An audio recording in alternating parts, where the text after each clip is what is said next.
When I first started writing my editorials for The Observer, I made Rob Sliger make me a promise not to edit them. I told him it was because Elizabeth Pesley told everybody that he used to change her stories all the time. If he was going to do the same thing to me, then the deal was off. I did hear that story about Elizabeth Pesley. But there is a confession I want to make now.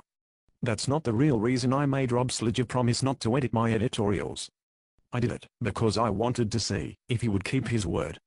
I wanted to know what kind of man he really was. Some people told me he was a cold-hearted fraud who was just in it for the money. I know this may sound kind of stupid, but I needed to find out for myself. I'm the kind of man who won't take people's word on things. When he asked me to write editorials for The Observer and told me I could write whatever I wanted as long as it was true, I decided to put him to the test. I don't have to be a brain surgeon to know he's sorry he said what he did. I read the stuff people say about my editorials. He sends me emails from people. Some people like what I do, and some people don't. I'm cool with that. I'm not running for Mr. Congeniality here. But I get that some of the words I write offend some people. Personally, I don't care. But I know that Rob Sliger does. I mean, it's his newspaper. He must cringe at some of the things I write, especially when I rip him about stuff. I don't doubt for a second he thinks about pulling the plug on me. But after 2 months he hasn't done it. I'm not going to sit here and tell you I know what goes on in his head. He doesn't share that stuff with me. I'm not stupid. I know he doesn't trust me. Hell, if I was him I wouldn't trust me either. He doesn't know where I'm coming from. For all he knows I could be some kind of spy for the power elite. He's probably a hell of a poker player because he never tips his hand. He gets you to look one way when you should be looking the other way. He's clever that way. I will say that he isn't what I expected him to be.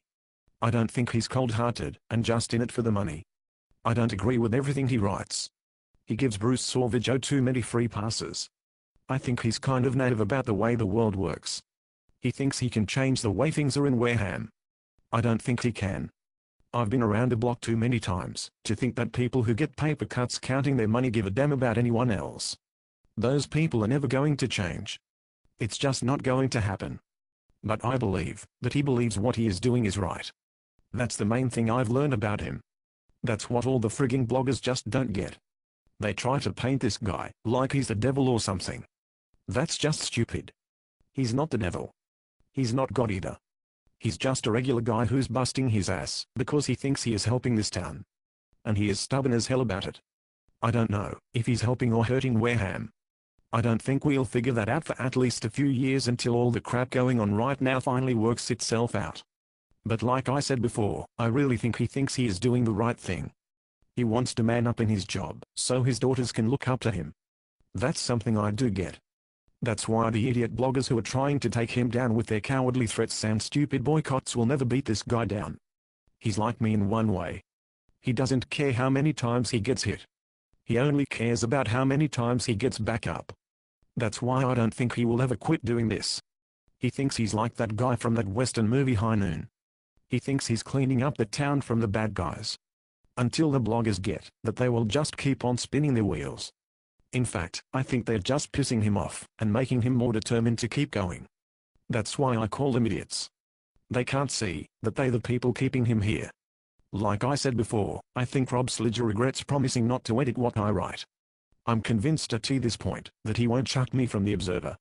That would be breaking his word. I don't think he will do that. So I'm going to give him an out. If he wants to edit my stuff, I'm cool with that now. If he wants to toss me from writing any more editorials, I won't trip about it. The ball's in his court. I just wanted to know who I was dealing with. I wanted to see for myself. He passed the test.